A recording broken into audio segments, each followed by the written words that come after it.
கர்த்தருக்கு ஸ்தோத்திரம். கர்த்தராகிய இயேசு கிறிஸ்துவின் இன்ப நாமத்தில் இனிய வாழ்த்துக்கள். இன்றைய தியானத்துக்காக ஜெபித்த பொழுது தேவன் தந்த வசனம் ரோமருக்கு எழுதின நிருபம் 12ஆம் அதிகாரம் 21ஆம் வசனம். நீ தீமையினாலே வெல்லப்படாமல் தீமையை நன்மையினாலே வெல்லு. நம்முடைய கர்த்தராகிய இயேசு கிறிஸ்து யாவருக்கும் நன்மை செய்கிறவர்.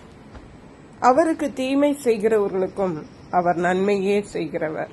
ஆகவே தான் அவருடைய பிள்ளைகளாகிய நம்மிடத்தில் அவர் சொல்லுகிறார், நீ தீமையினாலே வெல்லப்படாமல் தீமையை நன்மையினாலே வெல்லு. ஒருவர் நமக்கு தீமை செய்தால் நாம் அவருக்கு தீமை செய்யாமல் இருப்பதே பெரிய விஷயம். ஆனால் தேவன் சொல்லுகிறார், நீ தீமை செய்கிறவர்களுக்கு நன்மை செய் என்று சொல்லுகிறார்.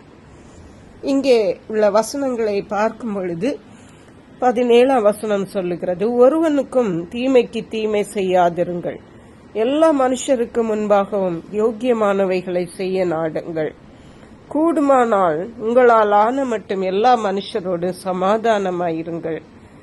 20ஆம் வசனம் சொல்லுகிறது, அன்றியும் உன் சத்துரு பசியாயிருந்தால் அவனுக்கு போஜனம் கொடு, அவன் தாகமாயிருந்தால் அவனுக்கு பானம் கொடு.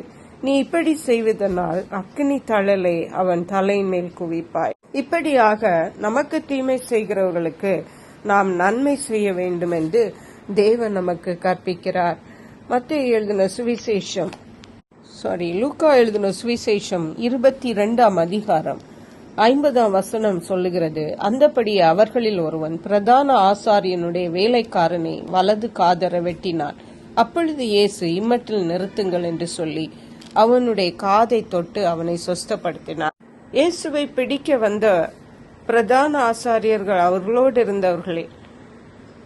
அந்த சமயத்தில் இயேசுவோடு இருந்த ஒருவர் பிரதான ஆசாரியனுடைய வேலைக்காரனை காதர வெட்டினான். ஆனால் இயேசு அந்த காதை சுகப்படுத்தினார். மட்டுமல்ல, இயேசுவை சிலுவையில் அறைந்த பொழுது வலது பக்கம் ஒரு கள்ளன், இடது பக்கம் ஒரு கள்ளன் என்று அறைந்த பொழுது இயேசு சொன்னார், பிதாவே இவர்களுக்கு மன்னியும், தாங்கள் செய்கிறது இன்னதென்று இருக்கிறார்கள். இயேசுவை அடித்து துன்பப்படுத்தி அவ்வளவு துப்பி அவ்வளவு வேதனை நிந்தனைப்படுத்தினார்கள். ஆனாலும் அவர் சிலுவையில் மன்னியுங்கள் என்று சொன்னார்.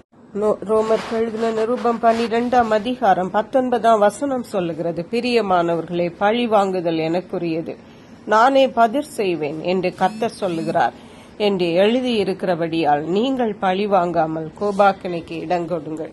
அருமையான கர்த்தருடைய பிள்ளைகளே, இன்றைக்கு தேவனுடைய பிள்ளைகளாகிய நாம், இயேசு கிறிஸ்துவை பின்பற்றுகிறவர்களாகிய நாம் ஒவ்வொருவரும் செய்ய வேண்டியது, நமக்கு தீமை செய்கிறவர்களுக்கு நாம் தீமை செய்யாமல் நாம் அவர்களுக்கு நன்மை செய்கிறவர்களாய் காணப்பட வேண்டும். அது கடினமான காரியம்தான், லகுவான காரியம் அல்ல. ஆனால் இயேசு நமக்கு கற்பித்தது தீமைக்கு நன்மை செய்யுங்கள் என்று. ஏனென்றால் இயேசு கிறிஸ்து தீமைக்கு நன்மை செய்கிறவர். அப்படியே நாமும் நமக்கு தீமை செய்கிறவர்களுக்கு நன்மை செய்வோம், தேவனுக்கு பிரியமாயிருப்போம். கர்த்தர் தாம் இந்த வார்த்தைகளை ஆசீர்வதிப்பாராக. ஜெபிப்போம்.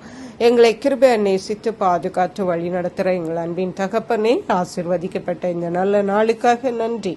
இந்த நாளிலும் தீமையை நன்மையினாலே வெல்லும்படியான கிருபைகளை கர்த்தர் எங்களுக்கு தந்து வழி நடத்துவீராக. நன்றி பரிசுத்த ஆவியானவரே, துதிகன மகிமை உமக்கே செலுத்துகிறோம். இயேசு கிறிஸ்துவின் இன்ப நாமத்தில் ஜெபிக்கிறோம் அன்புள்ள பரமபிதாவே, ஆமென். இயேசு கிறிஸ்துவின் சுவிசேஷம் ஒவ்வொருவரையும் சென்றடையும்படியாக இந்த செய்தியை உங்கள் நண்பர்களுக்கு அனுப்பி வைக்குமாறு தாழ்மையுடன் கேட்டுக்கொள்ளுகிறேன். கர்த்தர் தாமே உங்கள் அனைவரையும் அபரிதமாய் ஆசீர்வதிப்பாராக.